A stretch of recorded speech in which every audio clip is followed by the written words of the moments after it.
Shivangi Desai. I am a parenting coach. और आप जो अभी तक डिजाइनर केक्स या बहुत सारी सरप्राइज पार्टीज, खिलौने, तोहफे सब देते थे ना, उसका एक बहुत बड़ा साइड इफेक्ट आता है और वो एक रिसीविंग मोड में आ जाता है। यानी कि कहीं ना कहीं हम उसे पाना सिखा रहे हैं। जैसे ही बर्थडे आती है ना, उसका पहला थॉट जो है वो यही आता है, इस बर्थडे पे मुझे क्या मिलेगा, कौन सा नया गिफ्ट मिलेगा, कौन सी नई केक मिलेगी। कहीं ना कहीं वो एक्सपेक्ट करना शुरू कर देता है। 7 नुकसान होते हैं जब वो बच्चा रिसीविंग मोड में आ जाता है। सबसे पहला, जैसे मैंने कहा, एक्सपेक्टेशन बढ़ जाती है। अगर पहले साल पे उसे 5,000 की पार्टी दी, 5 साल पे उसे 25,000 की पार्टी दी, 10 साल पे 50,000 की, तो ऑब्वियसली जब 15 साल का होगा तो 1 लाख की पार्टी तो मांगेगा ही मांगेगा। या 1 साल की उम्र पे उसके लिए खिलौने दिए, 5 साल की उम्र पे उसके लिए हॉट व्हील्स दिया या बारबी डॉल दिया, तो 15-20 साल पे वो आईफोन का एक्सपेक्टेशन तो करेगा। कहीं ना कहीं हम उसे सिखा रहे हैं कि कैसे एक्सपेक्टेशंस को बढ़ाना। दूसरा, जिद करना वो शुरू कर देगा कि मुझे ये चाहिए, वो चाहिए। गुस्सा करना शुरू कर देगा जब उसके एक्सपेक्टेशन के मुताबिक चीजें नहीं होती, या अपसेट होना शुरू हो जाएगा। या उसके साथ साथ 2 डी ऐसे हैं जो डेंजरस है उसके लिए, और वो है डिमांडिंग।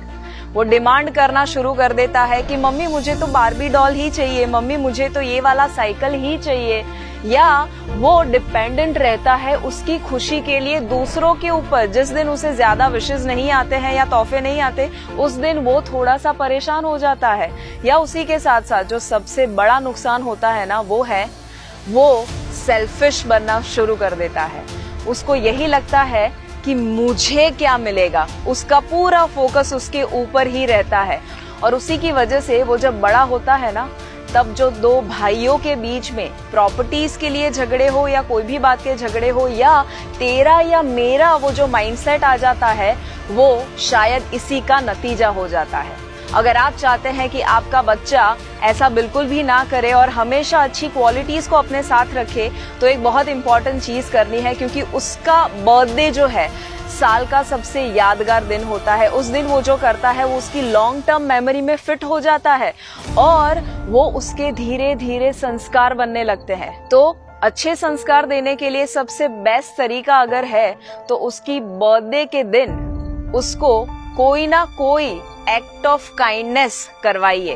एक्ट ऑफ काइंडनेस का मतलब क्या होता है? उसका मतलब है आप किसी ना किसी को जब मदद करते हैं, किसी की सेवा करते हैं। यानी कि अगर मैं खुद का एग्जाम्पल दूं, मैं जब छोटी थी तब मेरे मम्मी पापा मुझे हमेशा हर बर्थडे के दिन ऐसी जगह पर लेकर जाते जहां पर मेरे हाथ से कुछ ना कुछ डोनेट करवाते। वो हो सकता कोई ब्लाइंड स्कूल या डेफ एंड डम्ब स्कूल या ऑर्फनेज यानी कि अनाथ आश्रम, वृद्धाश्रम, गरीब बच्चों के वहां लेकर जाते और मेरे हाथ से स्टेशनरी या तो कोई चॉकलेट्स हो सकता है, खाना हो सकता है, ऐसा कुछ ना कुछ डिस्ट्रीब्यूट करवाते।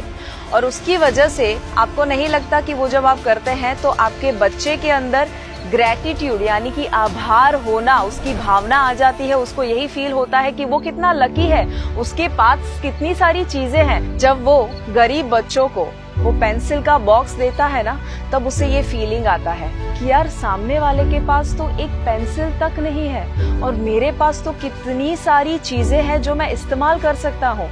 तो उसे यही फीलिंग आता है कि वो ब्लेस्ड है। आपको वो थैंक यू बोलेगा, भगवान को थैंक यू बोलेगा, या उसी के साथ साथ वो कंप्लेन करना ही बंद कर देगा, क्योंकि वो वही देखेगा कि यार जिसको मैं बांटने को गया था चीजें, उसके पास तो ढंग के कपड़े तक नहीं है, चप्पल तक नहीं है, और अगर मेरे पास इतनी सारी चीजें हैं तो मैं कंप्लेन कैसे कर सकता हूँ। तो आपके बच्चे को बर्थडे के दिन एक गिवर बनना सिखाइए। और यही बात को आइए हम एक छोटी सी कहानी के द्वारा समझते हैं। एक बार एक इंसान स्वर्ग और नर्क का फर्क देखना चाहता था, तो वो सबसे पहले पहुंच गया नर्क में। वहां पर जाता है तो चौंक जाता है, क्योंकि वहां पर 56 भोग रखे गए थे, बहुत अच्छा माहौल था। बट जैसे करीब जाता है उसे पता चलते हैं कि वहां पर जितने लोग थे सब फ्रस्ट्रेटेड थे, और वो इसीलिए कि 56 भोग तो रखे गए थे पर उनके हाथ के साथ एक लकड़ी बांधी गई थी, सीधी लकड़ी, एक स्टिक, कि जिसकी वजह से वो अपने हाथ को मोड़ ही नहीं सकते थे और वो खाना ही नहीं खा रहे थे। और इसीलिए वो सभी लोग फ्रस्ट्रेटेड थे, क्योंकि सभी स्ट्रगल कर रहे थे कि कैसे वो हाथ मोड़े और वो खाना खा